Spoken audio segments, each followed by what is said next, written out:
Hi students, welcome to Anu educational studies. 4ನೇ ತರಗತಿ ಕನ್ನಡ ಭಾಗ 1 ಪಾಠ 5 ಅಜ್ಜಿಯ ತೋಟದಲ್ಲಿ ಒಂದು ದಿನ. ಹಿಂದಿನ ವಿಡಿಯೋದಲ್ಲಿ ನಾವು ಮಳೆ ಪದ್ಯದ ಎಲ್ಲ ಅಭ್ಯಾಸದ ಪ್ರಶ್ನೋತ್ತರಗಳಿಗೆ ಉತ್ತರಿಸಿದ್ದೇವೆ. ಈ ವಿಡಿಯೋದಲ್ಲಿ ಅಜ್ಜಿಯ ತೋಟದಲ್ಲಿ ಒಂದು ದಿನ ಪಾಠದ ಎಲ್ಲ ಅಭ್ಯಾಸದ ಪ್ರಶ್ನೋತ್ತರಗಳಿಗೆ ಉತ್ತರಿಸೋಣ.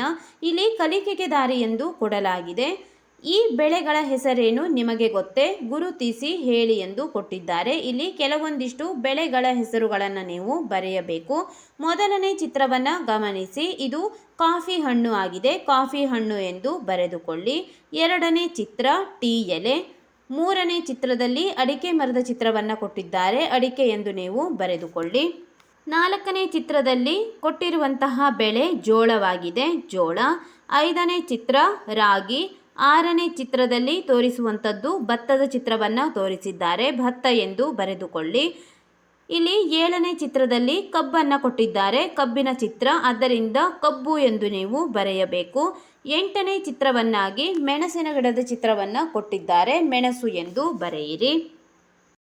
ಈಗ ನಾವು ಅಭ್ಯಾಸದ ಪ್ರಶ್ನೋತ್ತರಗಳಿಗೆ ಉತ್ತರಿಸೋಣ. ಇಲ್ಲಿ ಪಾಠವನ್ನು ತೋರಿಸಲಾಗಿದೆ. ಪಾಠದ ನಂತರ ಪದಗಳ ಅರ್ಥಗಳನ್ನು ಕೂಡ ಕೊಟ್ಟಿದ್ದಾರೆ. ನೀವು ನಿಮಗೆ ಗೊತ್ತಿಲ್ಲದೆ ಇರುವಂತಹ ಪದಗಳ ಅರ್ಥಗಳನ್ನು ಇಲ್ಲಿ ನೋಡಿಕೊಳ್ಳಬಹುದು. ಟಿಪ್ಪಣಿಯನ್ನು ಕೂಡ ಓದಿಕೊಳ್ಳಿ. ಅಭ್ಯಾಸ: ಒಂದೊಂದು ವಾಕ್ಯದಲ್ಲಿ ಉತ್ತರ ಬರೆಯಿರಿ. ಮಕ್ಕಳು ಎಲ್ಲಿಗೆ ಹೊರ ಸಂಚಾರ ಹೊರಟರು ಎಂದು ಕೇಳಿದ್ದಾರೆ. ಈಗ ನಾವು ಉತ್ತರವನ್ನು ಬರೆಯೋಣ. ಉತ್ತರ: ಮಕ್ಕಳು ಕಿಶೋರನ ಅಜ್ಜಿಯ ತೋಟಕ್ಕೆ ಗುರುಗಳೊಂದಿಗೆ ಹೊರ ಸಂಚಾರ ಹೊರಟರು ಎಂದು ನೀವು ಬರೆದುಕೊಳ್ಳಬೇಕು. ಇನ್ನೊಮ್ಮೆ ನೋಡಿ. ಮಕ್ಕಳು ಕಿಶೋರನ ಅಜ್ಜಿಯ ತೋಟಕ್ಕೆ ಗುರುಗಳೊಂದಿಗೆ ಹೊರ ಸಂಚಾರ ಹೊರಟರು. ಪ್ರಶ್ನೆ ನಂಬರ್ 2. ಸಾಮಾನ್ಯವಾಗಿ ಹೊಲವನ್ನು ಯಾವುದರಿಂದ ಉಳುತ್ತಾರೆ ಎಂದು ಕೇಳಿದ್ದಾರೆ.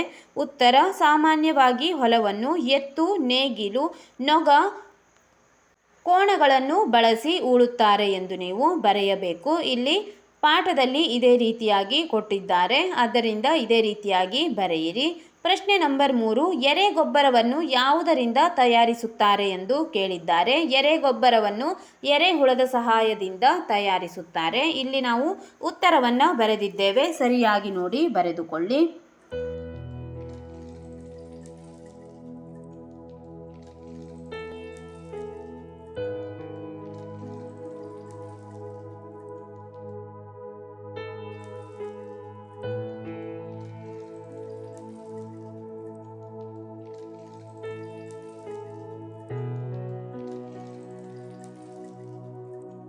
ನಾಲ್ಕನೇ ಪ್ರಶ್ನೆ. ತೋಟದಲ್ಲಿ ಹೆಚ್ಚಾಗಿ ಯಾವ ಗೊಬ್ಬರವನ್ನು ಬಳಸುತ್ತಿದ್ದರು ಎಂದು ಕೇಳಿದ್ದಾರೆ. ಉತ್ತರ: ತೋಟದಲ್ಲಿ ಹೆಚ್ಚಾಗಿ ಸಾವಯವ ಗೊಬ್ಬರವನ್ನು ಬಳಸುತ್ತಿದ್ದರು ಎಂದು ಬರೆಯಿರಿ.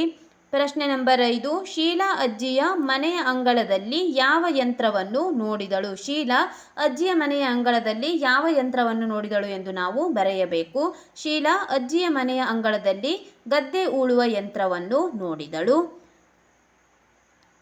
ಆ ಪ್ರಶ್ನೆ 2-3 ವಾಕ್ಯಗಳಲ್ಲಿ ಉತ್ತರ ಬರೆಯಿರಿ. ಮೊದಲನೇ ಪ್ರಶ್ನೆ. ಅಜ್ಜಿಯ ತೋಟದಲ್ಲಿ ಯಾವ ಯಾವ ಗಿಡಗಳಿದ್ದವು ಎಂದು ಕೇಳಿದ್ದಾರೆ.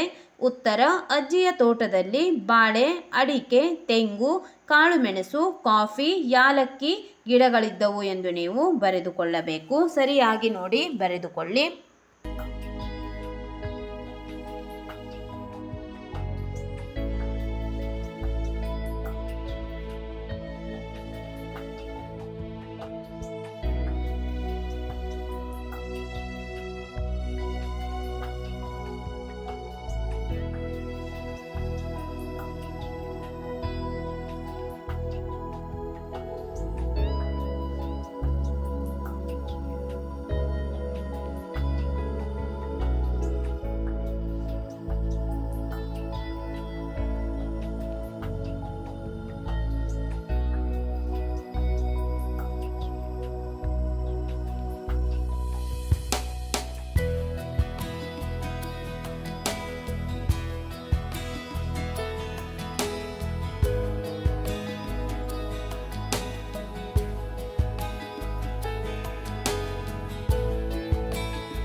ಪ್ರಶ್ನೆ ನಂಬರ್ 2. ಉಳುಮೆಯ ಬಗ್ಗೆ ಗುರುಗಳು ನೀಡಿದ ವಿವರಣೆ ಏನು?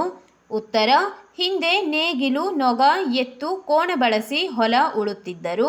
ಆದರೆ ಈಗ ಹೊಸ ಸಾಧನಗಳನ್ನು ಬಳಸಿ ಹೊಲ ಉಳುತ್ತಾರೆ ಎಂದು ಗುರುಗಳು ಉಳುಮೆಯ ಬಗ್ಗೆ ವಿವರಣೆ ನೀಡಿದರು. ಇಲ್ಲಿ ನಾವು ಉತ್ತರವನ್ನು ಬರೆದಿದ್ದೇವೆ, ನೋಡಿ ಬರೆದುಕೊಳ್ಳಿ.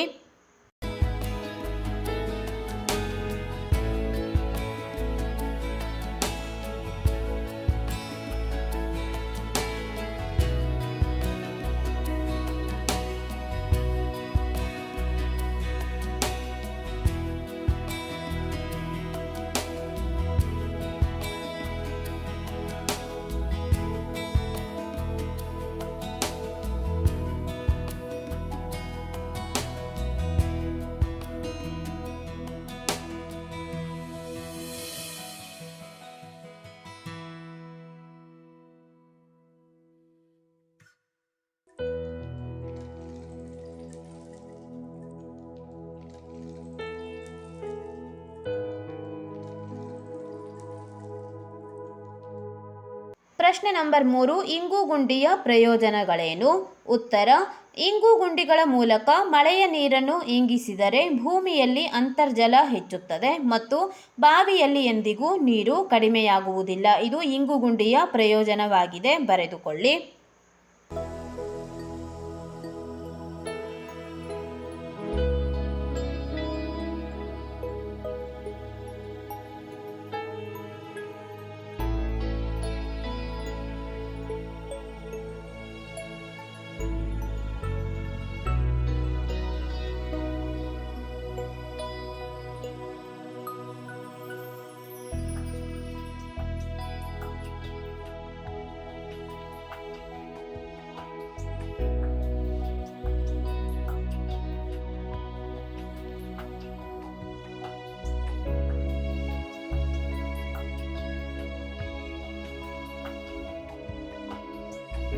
ಈ ಪ್ರಶ್ನೆ ವಾಕ್ಯದಲ್ಲಿ ಬಿಟ್ಟಿರುವ ಸ್ಥಳಕ್ಕೆ ಸರಿಯಾದ ಪದ ತುಂಬಿ. ಇಲ್ಲಿ ಬಿಟ್ಟಿರುವ ಸ್ಥಳದಲ್ಲಿ ನಾವು ಪದಗಳನ್ನು ತುಂಬಬೇಕು. ಮೊದಲನೇ ಪ್ರಶ್ನೆ, ಕಿಶೋರನ ಅಜ್ಜಿ ಮನೆ ಡ್ಯಾಶ್ ತಪ್ಪಲಿನಲ್ಲಿದೆ. ಉತ್ತರ: ಕಿಶೋರನ ಅಜ್ಜಿಯ ಮನೆ ಬೆಟ್ಟದ ತಪ್ಪಲಿನಲ್ಲಿದೆ. ಇಲ್ಲಿ ಬಿಟ್ಟ ಸ್ಥಳದಲ್ಲಿ ಬೆಟ್ಟದ ಎಂದು ಬರೆದುಕೊಳ್ಳಿ. ಪ್ರಶ್ನೆ ನಂಬರ್ 2, ಮನೆಯ ಹಿಂದಿನ ಗುಡ್ಡದಲ್ಲಿ ಡ್ಯಾಶ್ ತೋಟಗಳಿವೆ ಎಂದು ಕೊಟ್ಟಿದ್ದಾರೆ. ಮನೆಯ ಹಿಂದಿನ ಗುಡ್ಡದಲ್ಲಿ ಗೇರು ತೋಟಗಳಿವೆ. ಬಿಟ್ಟ ಸ್ಥಳದಲ್ಲಿ ನೀವು ಗೇರು ಎಂದು ಬರೆಯಿರಿ.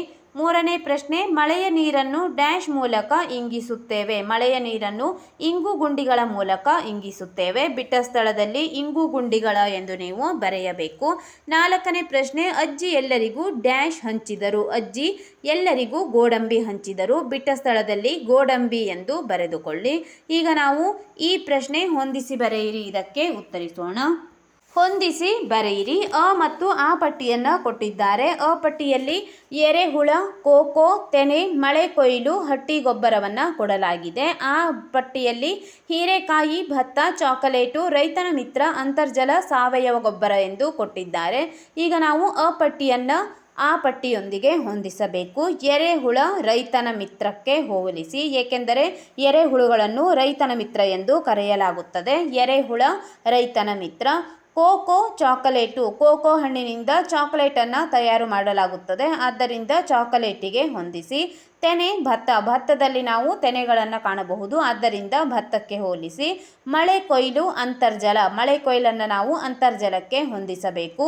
ಹಟ್ಟಿ ಗೊಬ್ಬರ ಸಾವಯವ ಗೊಬ್ಬರ, ನಾವು ಹಟ್ಟಿ ಗೊಬ್ಬರವನ್ನು ಸಾವಯವ ಗೊಬ್ಬರವೆಂದು ಕರೆಯುತ್ತೇವೆ, ಆದ್ದರಿಂದ ಹಟ್ಟಿ ಗೊಬ್ಬರವನ್ನು ಸಾವಯವ ಗೊಬ್ಬರಕ್ಕೆ ಹೊಂದಿಸಿ. ಇಲ್ಲಿ ಕೊಟ್ಟಿರುವಂತಹ ಬಿಟ್ಟ ಸ್ಥಳದಲ್ಲಿ ನೀವು ಹೊಂದಿಸಿದಂತಹ ಎಲ್ಲ ಉತ್ತರಗಳನ್ನು ಬರೆಯಬೇಕಾಗಿದೆ, ಬರೆದುಕೊಳ್ಳಿ.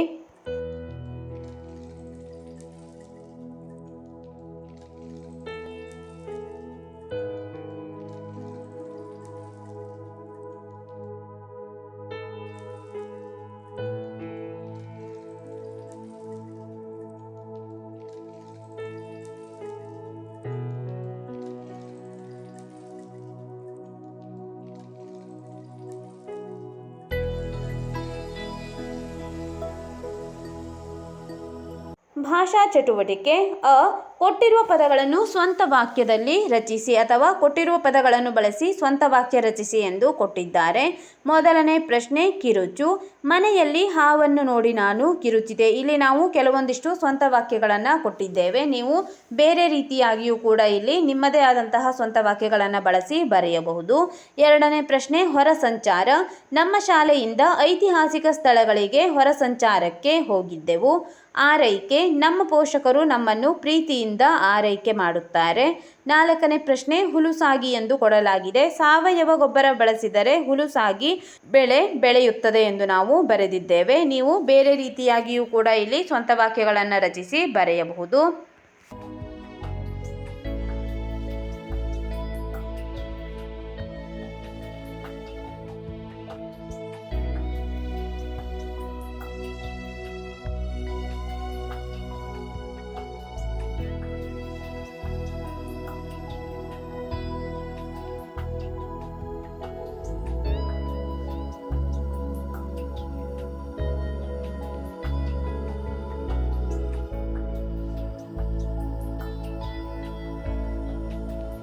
ಆ ಪ್ರಶ್ನೆ ಗುಂಪಿಗೆ ಸೇರದ ಪದ ಆರಿಸಿ ಬರೆಯಿರಿ. ಈಗ ನಾವು ಗುಂಪಿಗೆ ಸೇರದ ಪದವನ್ನು ಆರಿಸಿ ಬರೆಯೋಣ. ಮೊದಲನೇ ಪ್ರಶ್ನೆ ತೆಂಗು, ಅಡಿಕೆ, ಬಾಳೆ, ಭತ್ತ ಎಂದು ಕೊಟ್ಟಿದ್ದಾರೆ. ತೆಂಗು, ಅಡಿಕೆ, ಬಾಳೆ ಇವುಗಳು ಮರಗಳಾಗಿದ್ದಾವೆ. ಭತ್ತವು ಸಸಿಯಾಗಿರುವುದರಿಂದ ನಾವು ಭತ್ತವನ್ನು ಗುಂಪಿಗೆ ಸೇರದ ಪದ ಎಂದು ಬೇರೆ ಬರೆಯೋಣ ಭತ್ತ.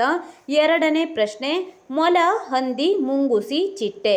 ಮೊಲ, ಹಂದಿ, ಮುಂಗುಸಿಗಳು ಪ್ರಾಣಿಗಳಾಗಿದ್ದಾವೆ. ಚಿಟ್ಟೆಯು ಪ್ರಾಣಿಯಲ್ಲ. ಆದ್ದರಿಂದ ಗುಂಪಿಗೆ ಸೇರದ ಪದವನ್ನಾಗಿ ಚಿಟ್ಟೆಯನ್ನು ಹೊರತೆಗೆಯಿರಿ ಚಿಟ್ಟೆ. ಮೂರನೇ ಪ್ರಶ್ನೆ ಸೀಬೆಕಾಯಿ, ಸಪೋಟ, ಅನಾನಸು, ಕೋಕೋ ಎಂದು ಕೊಟ್ಟಿದ್ದಾರೆ. ಇಲ್ಲಿ ಸೀಬೆಕಾಯಿ, ಸಪೋಟ, ಅನಾನಸು ಇವುಗಳನ್ನು ಒಂದೇ ರೀತಿಯಾಗಿ ಹಣ್ಣುಗಳ ಪಟ್ಟಿಯಲ್ಲಿ ನಾವು ಸೇರಿಸಿ ಕೋಕೋವನ್ನು ಹೊರತೆಗೆಯಬೇಕು. ಕೋಕೋವನ್ನು ಬಿಟ್ಟ ಸ್ಥಳದಲ್ಲಿ ಬರೆಯಿರಿ. ಇದು ಗುಂಪಿಗೆ ಸೇರದ ಪದವಾಗಿದೆ. ಈ ಪ್ರಶ್ನೆ ಕೆಳಗಿನವುಗಳನ್ನು ಕೂಡಿಸಿ ಬರೆಯಿರಿ. ಉದಾಹರಣೆಯನ್ನು ಗಮನಿಸಿ. 1 ಪ್ಲಸ್ ಆದ, ಒಂದಾದ ಎಂದು ಕೊಟ್ಟಿದ್ದಾರೆ. ಇದೇ ರೀತಿಯಾಗಿ ನಾವು ಕೆಳಗಡೆ ಕೊಟ್ಟಿರುವಂತಹ ಪದಗಳನ್ನು ಕೂಡಿಸಿ ಬರೆಯೋಣ. ಇಲ್ಲಿ +1 ಇಲ್ಲೊಂದು ಎಂದು ಬರೆಯಿರಿ. ಹೇರಳ ಪ್ಲಸ್ ಆಗಿ ಹೇರಳವಾಗಿ, ಹದ ಪ್ಲಸ್ ಆಗಿತ್ತು ಹದವಾಗಿತ್ತು. ಈ ರೀತಿಯಾಗಿ ನಾವು ಕೂಡಿಸಿ ಬರೆದಿದ್ದೇವೆ. ಸರಿಯಾಗಿ ನೋಡಿ ಬರೆದುಕೊಳ್ಳಿ.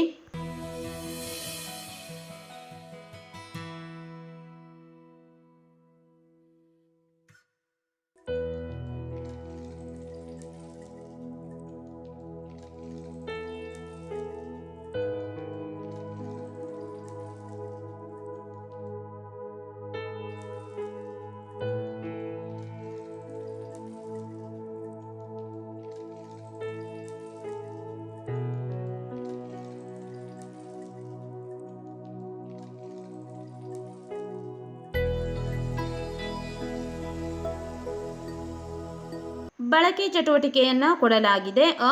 ಕೆಳಗಿನ ಮನೆಗಳಿಂದ ಅಕ್ಷರಗಳನ್ನು ಆರಿಸಿ ನೀರಿನ ಮೂಲಗಳನ್ನು ಕಂಡುಹಿಡಿದು ಬರೆಯಿರಿ. ಇಲ್ಲಿ ನಾವು ಕೊಟ್ಟಿರುವಂತಹ ಪದಗಳಲ್ಲಿ ಆರಿಸಿ ನೀರಿನ ಮೂಲಗಳನ್ನು ಬರೆಯೋಣ.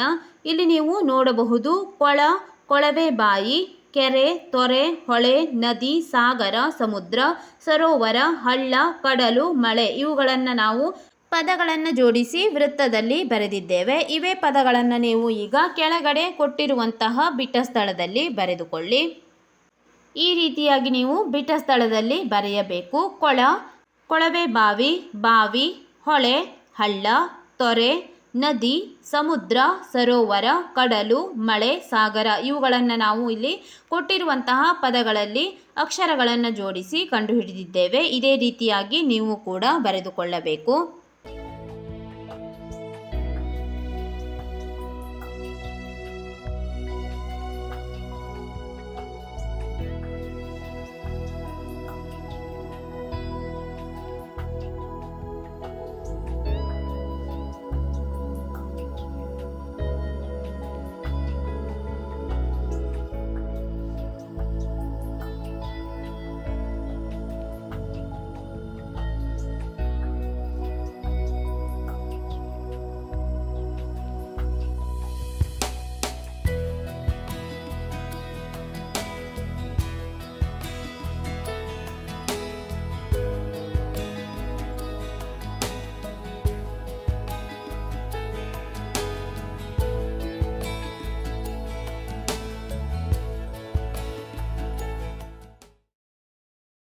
ಆ ಪ್ರಶ್ನೆ, ನಿಮ್ಮ ಶಾಲಾ ಕೈತೋಟದಲ್ಲಿ ಏನೇನು ಬೆಳೆಯಬೇಕು, ಹೇಗೆ ಬೆಳೆಸಬೇಕು ಎಂದು ತರಗತಿಯಲ್ಲಿ ಚರ್ಚಿಸಿ ನಿಮ್ಮ ತೀರ್ಮಾನವನ್ನು ಕೆಳಗೆ ಬರೆಯಿರಿ ಎಂದು ಹೇಳಿದ್ದಾರೆ.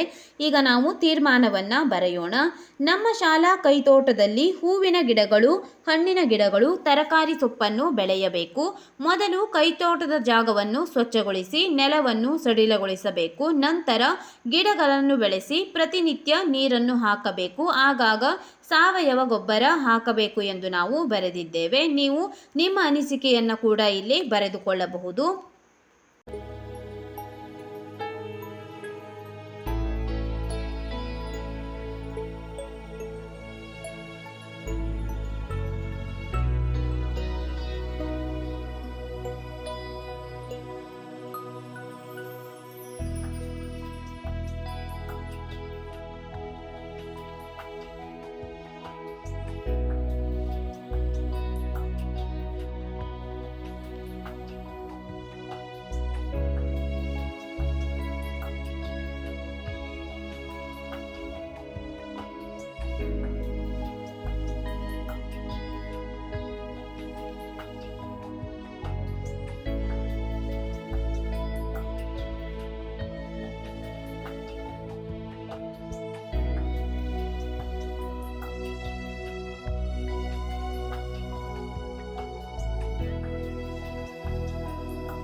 ಈ ಪ್ರಶ್ನೆ, ನಿಮ್ಮ ಶಾಲೆಯಲ್ಲಿ ರೈತನೊಬ್ಬನನ್ನು ಸನ್ಮಾನಿಸುವ ಸಮಾರಂಭದ ಮುಖ್ಯ ಅತಿಥಿಯಾಗಿ ನೀನು ಮಾಡುವ ಭಾಷಣವನ್ನು ಇಲ್ಲಿ ಬರೆ. ಅನಂತರ ತರಗತಿಯಲ್ಲಿ ಶಿಕ್ಷಕರೆದುರು ಭಾಷಣ ಮಾಡು ಎಂದು ಕೊಟ್ಟಿದ್ದಾರೆ. ಈಗ ನಾವು ಚಿಕ್ಕದಾಗಿರುವಂತಹ ಒಂದು ಭಾಷಣವನ್ನು ಇಲ್ಲಿ ಬರೆದಿದ್ದೇವೆ. ನೀವು ಕೂಡ ನೋಡಿ ಬರೆದುಕೊಳ್ಳಬಹುದು.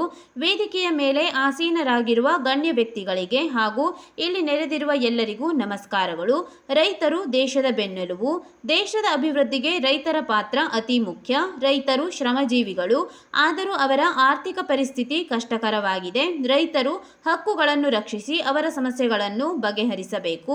ರೈತರು ಬೆಳೆದ ಬೆಳೆಗೆ ಉತ್ತಮ ಬೆಲೆಯನ್ನು ನಿಗದಿಪಡಿಸಬೇಕು. ಇಲ್ಲಿ ಈ ರೀತಿಯಾಗಿ ನಾವು ಬರೆದಿದ್ದೇವೆ. ನೀವು ಇನ್ನೂ ಹೆಚ್ಚಿನ ಸಾಲುಗಳನ್ನು ಬೇಕಾದರೂ ಇಲ್ಲಿ ಬರೆದುಕೊಳ್ಳಬಹುದು.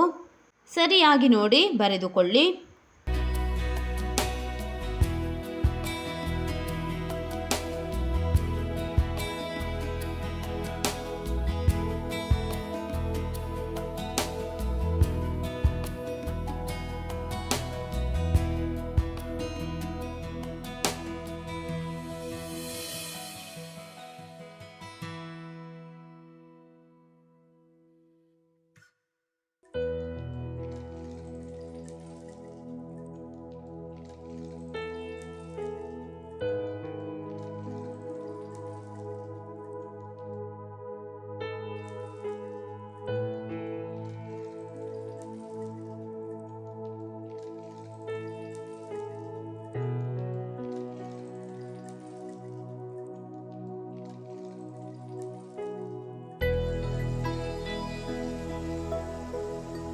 ಈ ಪ್ರಶ್ನೆ ಗೆಳೆಯರೊಂದಿಗೆ ಚರ್ಚಿಸಿ ಉತ್ತರಿಸಿರಿ. ಮೊದಲನೇ ಪ್ರಶ್ನೆ, ನಿನ್ನ ಶಾಲೆಗೆ ಜಮೀನು ಕೊಟ್ಟರೆ ನೀನೇನು ಮಾಡುವಿ ಎಂದು ಕೇಳಿದ್ದಾರೆ. ಉತ್ತರ ಬರೆಯೋಣ.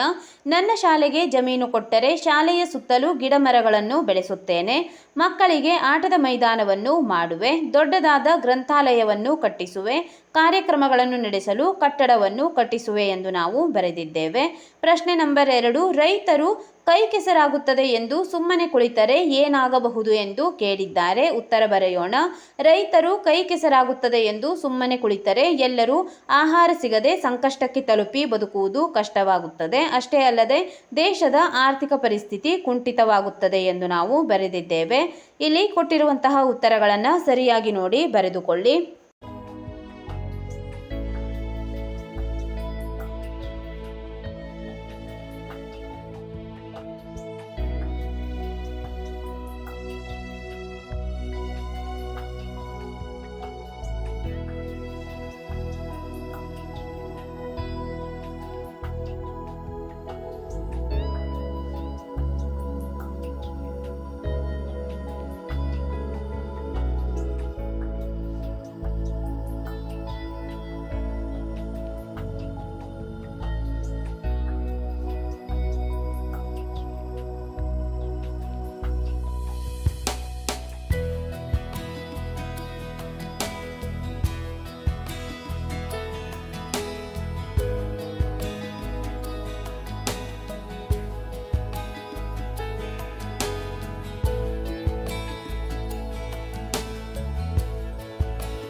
ಇಲ್ಲಿ ಒಗಟು ಓದಿ ಆನಂದಿಸಿ ಎಂದು ಕೊಟ್ಟಿದ್ದಾರೆ. ಇದರ ಮೇಲ್ಗಡೆಯಲ್ಲಿ ಶಿಕ್ಷಕ ಮತ್ತು ಮಕ್ಕಳು ಎಂದು ಚಟುವಟಿಕೆಯನ್ನು ಕೊಡಲಾಗಿದೆ. ಇದನ್ನು ನೀವು ಓದಿಕೊಂಡು ಮಾಡಿಕೊಳ್ಳಬಹುದು.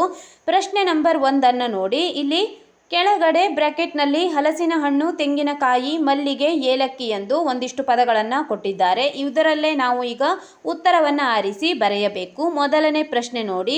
ಅಕ್ಕ ಅಕ್ಕ ಗಿಡ ನೋಡು, ಗಿಡದ ಮೇಲೆ ಕಾಯಿ ನೋಡು, ಕಾಯಿ ತಿಂದೋರ ಬಾಯಿ ನೋಡು. ಇದು ಹಲಸಿನ ಹಣ್ಣು ಆಗಿದೆ. ಹಲಸಿನ ಹಣ್ಣು ಎಂದು ಬರೆದುಕೊಳ್ಳಿ. ಪ್ರಶ್ನೆ ನಂಬರ್ 2ರಲ್ಲಿ ಅಡ್ಡ ಮರದಲ್ಲಿ ಬೊಡ್ಡ ಕುಳಿತಿದ್ದಾನೆ ಎಂದು ಕೊಟ್ಟಿದ್ದಾರೆ. ಉತ್ತರ ಏಲಕ್ಕಿ. 3ನೇ ಪ್ರಶ್ನೆ ಹಸಿರು ಗಿಡದಲ್ಲಿ ಮೊಸರು ಚೆಲ್ಲಿದೆ. ಮಲ್ಲಿಗೆ. 4ನೇ ಪ್ರಶ್ನೆ ಮಣ್ಣು ಕೊರೆದ ಕಲ್ಲು ಸಿಕ್ಕಿತು, ಕಲ್ಲು ಕೊರೆದೆ ಬೆಳ್ಳಿ ಸಿಕ್ಕಿತು, ಬೆಳ್ಳಿ ಕೊರೆದೆ ನೀರು ಸಿಕ್ಕಿತು ಎಂದು ಕೊಟ್ಟಿದ್ದಾರೆ. ಇಲ್ಲಿ ಉತ್ತರ ತೆಂಗಿನಕಾಯಿ ಆಗಿದೆ. ತೆಂಗಿನಕಾಯಿ ಎಂದು ನೀವು ಬರೆದುಕೊಳ್ಳಿ. ಇಲ್ಲಿ ಕೊಟ್ಟಿರುವಂತಹ ಎಲ್ಲ ಒಗಟುಗಳಿಗೆ ನಾವು ಉತ್ತರಗಳನ್ನು ಹುಡುಕಿ ಬರೆದಿದ್ದೇವೆ. ಇಲ್ಲಿ ಒಂದು ಪದ್ಯವನ್ನು ಕೊಡಲಾಗಿದೆ. ಈ ಹಾಡನ್ನು ರಾಗವಾಗಿ ಹಾಡಲು ಪ್ರಯತ್ನಿಸಿ ಎಂದು ಕೊಟ್ಟಿದ್ದಾರೆ. ಇದು ಚಟುವಟಿಕೆಯಾಗಿದೆ. ನೀವು ರಾಗವಾಗಿ ಹಾಡಲು ಪ್ರಯತ್ನಿಸಬಹುದು. ಈ ವಿಡಿಯೋದಲ್ಲಿ ನಾವು ಅಜ್ಜಿಯ ತೋಟದಲ್ಲಿ ಒಂದು ದಿನ ಪಾಠದ ಎಲ್ಲ ಅಭ್ಯಾಸದ ಪ್ರಶ್ನೋತ್ತರಗಳಿಗೆ ಉತ್ತರಿಸಿದ್ದೇವೆ. ಮುಂದಿನ ವಿಡಿಯೋಗಳಲ್ಲಿ ಇನ್ನುಳಿದ ಪಾಠಗಳ ಅಭ್ಯಾಸದ ಪ್ರಶ್ನೋತ್ತರಗಳಿಗೆ ಉತ್ತರಿಸೋಣ. 4ನೇ ತರಗತಿ ಕನ್ನಡ ಭಾಗ 1ರ ಎಲ್ಲ ಪಾಠಗಳ ಪ್ರಶ್ನೋತ್ತರಗಳಿಗಾಗಿ ನಮ್ಮ ಚಾನೆಲ್ನ ಪ್ಲೇಲಿಸ್ಟ್ 4ನೇ ತರಗತಿ ಕನ್ನಡ ಭಾಗ 1 ಪ್ರಶ್ನೋತ್ತರಗಳು ಇದನ್ನು ಗಮನಿಸಬಹುದು.